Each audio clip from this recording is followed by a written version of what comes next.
Assalamualaikum, anda sedang menonton Sekilas Fakta 9 November 2023 bersama saya Nusyaha Mama Amin.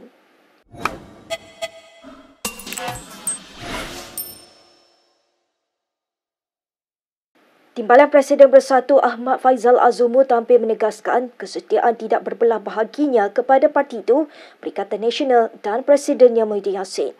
Penegasannya itu dibuat susulan tindakan 4 ahli Parlimen Bersatu menyatakan sokongan kepada Perdana Menteri Anwar Ibrahim. Bekas ahli Parlimen Tambun itu membuat kenyataan tersebut susulan kabar angin di media sosial yang mempersoalkan kesetiaannya kepada PN dan Bersatu. Berikrar untuk terus bekerja keras memperkukuhkan Bersatu dan PN, Faizal berkata dia tidak pernah bersengkongkol dengan seteru politik maupun menyokong kerajaan yang ada ketika ini. Bekas Menteri Besar Perak itu juga yakin PN dan Bersatu akan terus bergerak sebagai pembangkang yang jujur. Faizal yang lebih dikenali sebagai Peja merayu kepada mereka di dalam PN dan Bersatu supaya tidak terpengaruh dengan kabar angin keji dan terus fokus dalam berkhidmat kepada rakyat. Faizal yang tewas di tangan Anwar di kerusi Parlimen Tambun pada PRU lalu turut menggesa pihak yang menyebarkan kabar angin tentangnya untuk memberi tumpuan kepada isu nasional. Semalam Malaysia Kini melaporkan ahli Parlimen Jeli Zahari Kecik menjadi ahli Parlimen Bersatu keempat mengisytiharkan sokongan kepada Anwar. Ahli Parlimen Bersatu yang mengambil langkah serupa ialah ahli Parlimen Gua Musang Muhammad Azizi Abu Naim, ahli Parlimen Labuan Suhaili Abdul Rahman dan ahli Parlimen Kuala Kangsar Iskandar Zulkarnain Abdul Khalid. PN disaran supaya menggantikan Ketua Pembangkang yang kini disandang oleh Hamzah Zainuddin.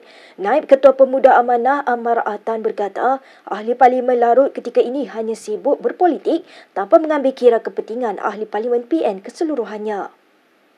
Malah menurutnya, tindakan 4 ahli Parlimen PN menyatakan sokongan terhadap kerajaan perpaduan adalah akibat kelemahan pimpinan PN yang masih angkuh untuk berbincang secara matang dengan kerajaan hari ini.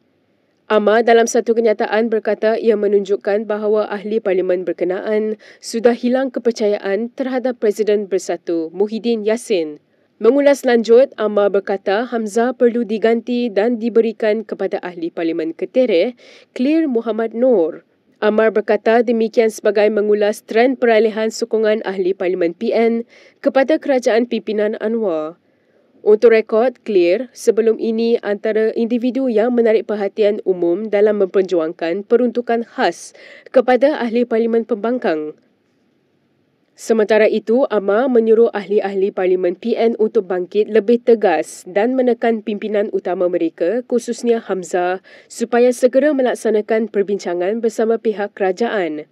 Ammar juga menasihatkan pembangkang supaya berhenti dari berpolitik dan mencermin diri mengapa terlalu angkuh dan sombong untuk berbincang sedangkan Perdana Menteri bersedia menerima kerjasama segelintir ahli Parlimen tertentu dari pembangkang.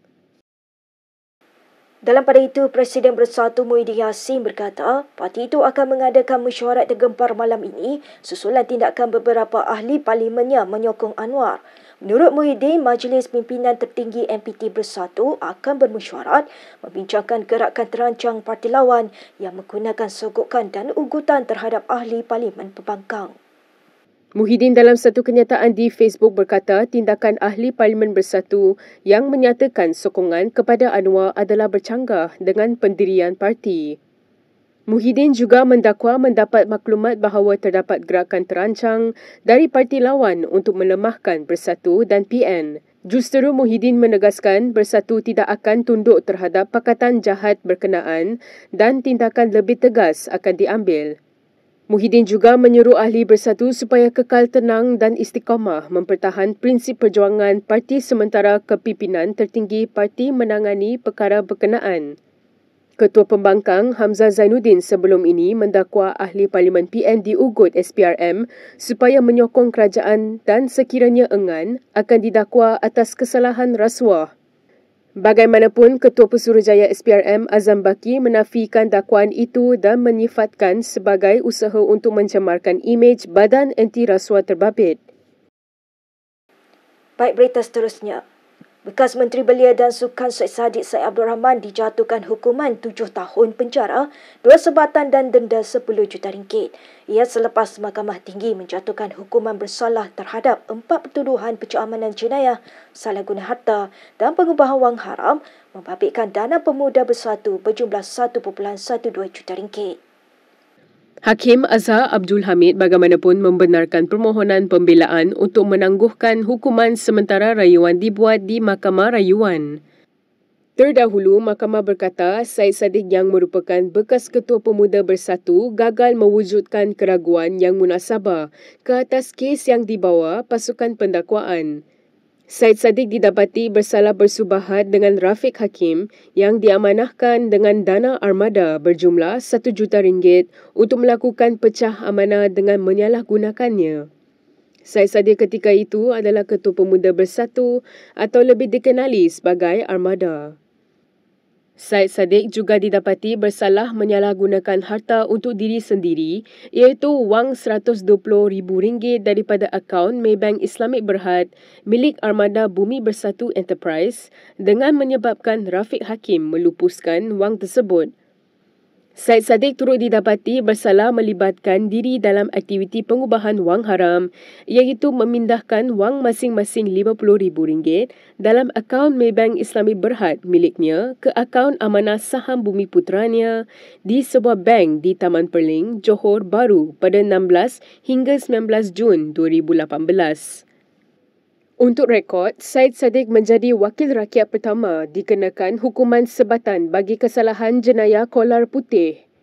Berbeza dengan bekas Perdana Menteri Najib Tun Razak yang kini berusia 70 tahun, dia dihukum penjara selama 12 tahun dan denda 210 juta ringgit tanpa sebatan kerana usianya sudah melangkaui setengah abad. Difahamkan sabitan hukuman sebatan adalah mandatori bagi pertuduhan pecah amanah jenayah dan salah guna harta. Bagaimanapun, sabitan berkenaan dikecualikan kepada pesalah wanita atau individu yang berusia lebih 50 tahun. Sementara itu, dalam satu sidang media khas yang diadakan, Syed Saddiq hari ini mengumumkan meletak jawatan sebagai Presiden Muda. Syed Saddiq berkata jawatan itu kini akan disandang oleh Timbalan Presiden Muda, Amira Aisyah yang juga adalah Aduwangsa Maju. Dan seperti saya janjikan, saya akan adakan mesyuarat JKAT Muda di mana kita membincangkan tentang jawatan Presiden dan institusi Presiden. Saya ingin memaklumkan apabila muda diasaskan, ia ingin membawa politik baharu. Politik yang melangkaui kepartian dan personaliti semata-mata. Politik yang mengangkat, politik yang bermaruah dan berintegriti. Dengan itu, jawatan Presiden Muda itu ataupun institusi Presiden itu perlu lebih putih dari putih. Sesiapa yang menjawat jawatan Presiden perlu lebih putih dari putih kerana beban tanggungjawab itu agak luar biasa.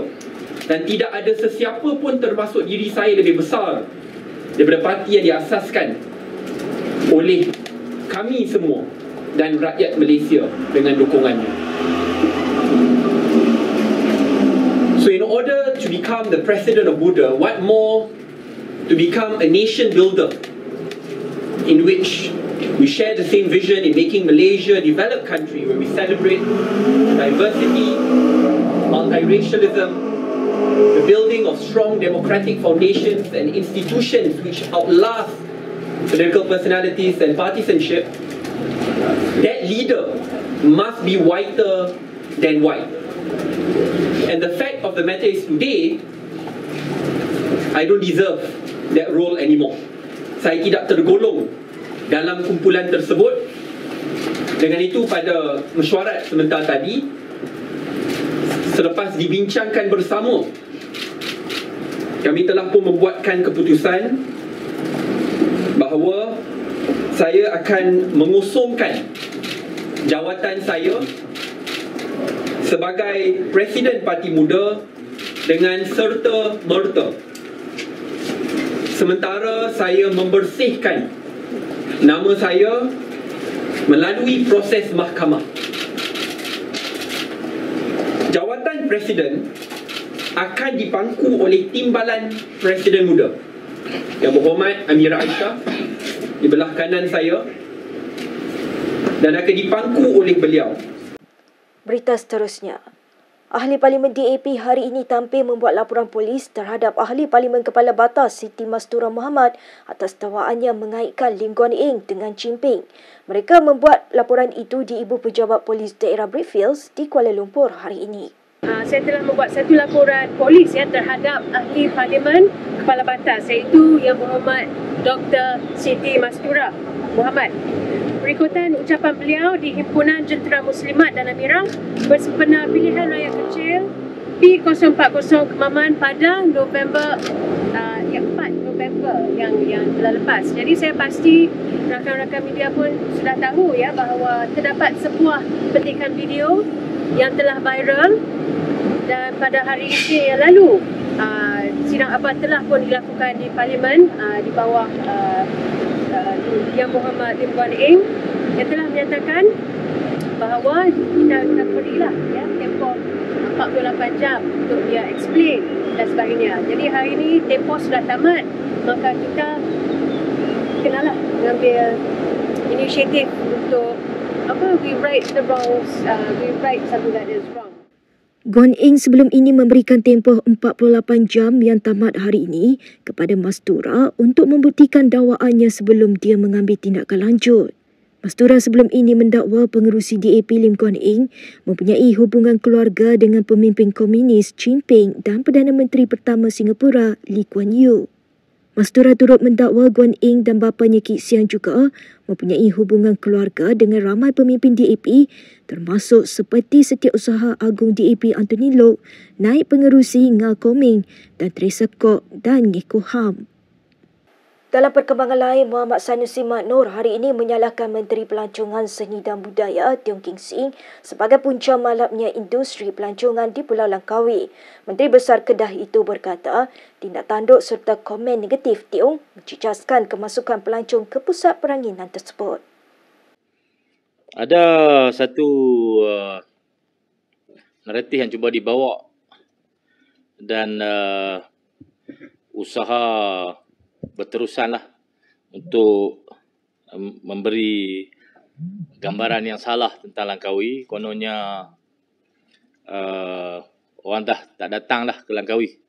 Dimulakan oleh Menteri Pelancongan sendiri yang menjawab di Parlimen kononnya ada gangguan ataupun halangan-halangan kepada pelancong tak boleh pakai seluar pendek.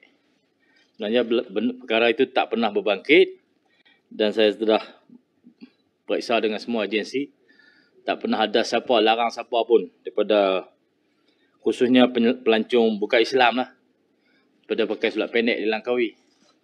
Tak pernah berbangkit, tiba-tiba dibangkitkan. Satu yang sangat luar biasa lah oleh Yang Berhormat Menteri Pelancongan.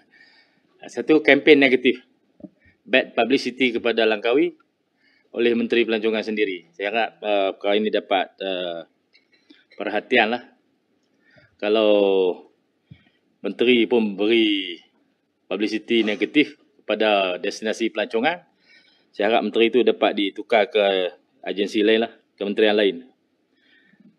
Menteri, timbalan menteri, pegawai-pegawai agensi patut memberi publicity yang positif kepada destinasi pelancongan di seluruh negara. Barulah sektor pelancongan akan berkembang.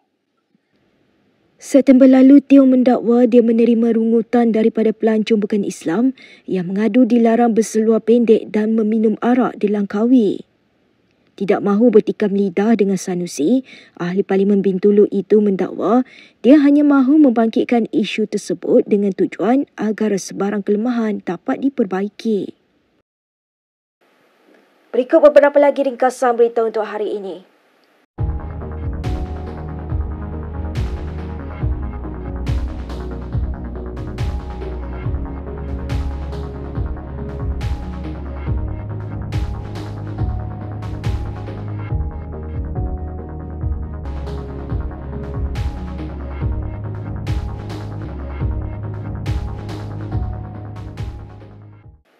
Sekian sahaja daripada saya, Nur Syah Mama Amin, untuk sekilas fakta. Untuk lebih banyak berita, anda boleh melayari kinitv.com.